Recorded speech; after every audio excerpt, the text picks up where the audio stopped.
सिन split माने कौन आसतु बुझा। सिन स्प्लिट गोटे पेन जोटा कि एठी फील होता है, ए जगह रे मांसपेशी ऊपर फील होता है, ए जगह मांसपेशी ऊपर फील होता है। अच्छा एटा काई के होता है ना, बहुत समय एक्सेसिव एक्सरसाइज करे परंतु आपनकर 2-3 किलोमीटर चलवा अभ्यास अछि, आपण एकाधिक 10 किलोमीटर चल देछन त ओवर एक्सरसाइज कर देछन किबा गोटे 40 शू वेयर पिंधि चली छथि किबा कौन गोटे जगह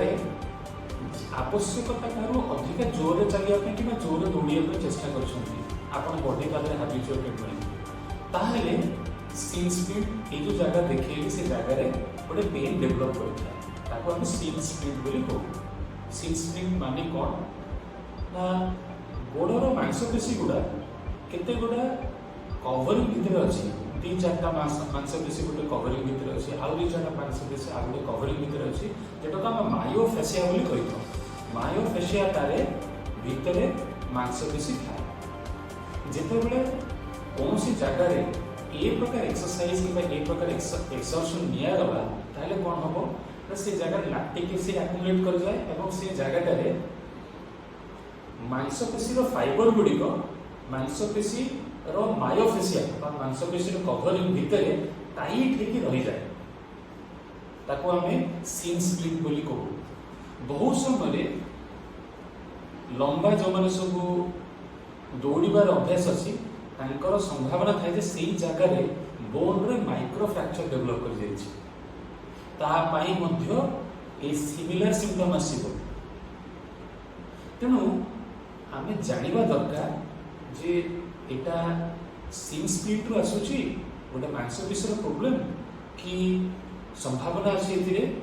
कौन सी प्रकार माइक्रो फ्रैक्चर डेवलप कर जाइए गोटे डायग्नोस्टिक डिफिकल्टी प्रॉपर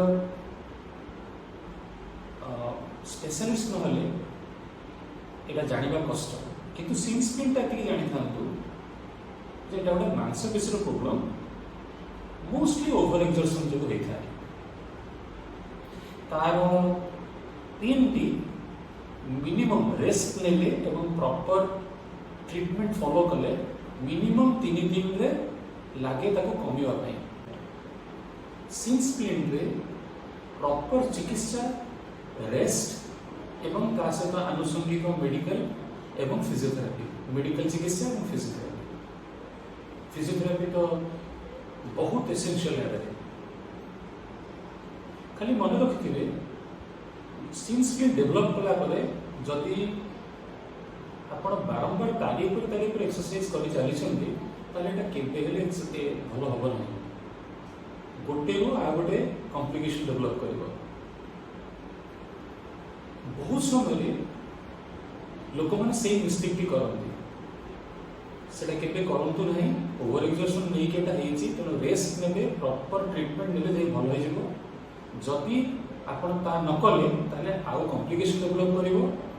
एवं मन रखि थांतु जे जदि प्रॉपर रेस्ट नै नथिबे आउ थरे पुनी स्टार्ट कर दे एक्सरसाइज ताले पुनी ताले आउ थरे सिन स्प्लिट आपण को बाहरिवो। तो मु भाबुछि एतिक इन्फॉर्मेशन आपण पई यथेष्ट। Thank you.